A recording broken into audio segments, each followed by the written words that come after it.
My name is Ashley Dalton, and this is my son, Dalton, and that's my husband, Tony. So I was living in Connecticut at the time. I was in dental hygiene school, and it was my senior year of playing volleyball for the university. And so we had just finished our 2 weeks of preseason workouts, and we were doing a relay race. And I turned around, and I got a confused look on my face, and I collapsed. And my teammates came running over, and my coach came running over. They thought I was having a seizure, and so they didn't know what to do. Fortunately for me, there was a nurse at that facility that day, and so she ran over and she took my pulse, and she immediately realized that I was in cardiac arrest. She did CPR by herself for a minute or two before the facility had an EMT ran over, and they did two-person CPR for about 7 minutes. And the paramedics came, they took over, they hooked up an AED, and they gave me 2 AED shocks. It took 2 to restart my heart. I did not regain consciousness though. I was still unconscious throughout all that.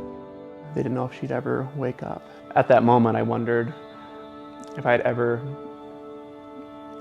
see her smile again, or if I'd ever hear her laugh again. When I did finally open up my eyes and I saw him and I recognized him, and I felt at first that it was a miracle. Previously up to that point, I had an undiagnosed arrhythmia. I had gone through 5 years of college volleyball and no one had ever diagnosed it. No one had ever even run an EKG on me before.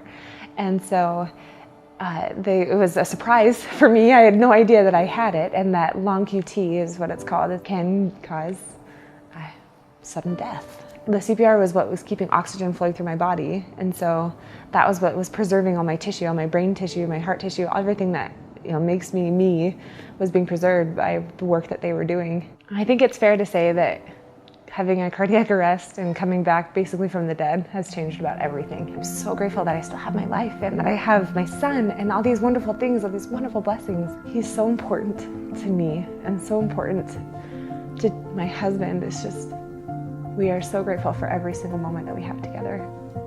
So the American Heart Association and the Go Red for Women, they're teaching women about their hearts, about heart health, about how to lead healthy lives, and of course CPR. So, it's not just about you and taking care of yourself, it's about taking care of other people and being able to pay it forward.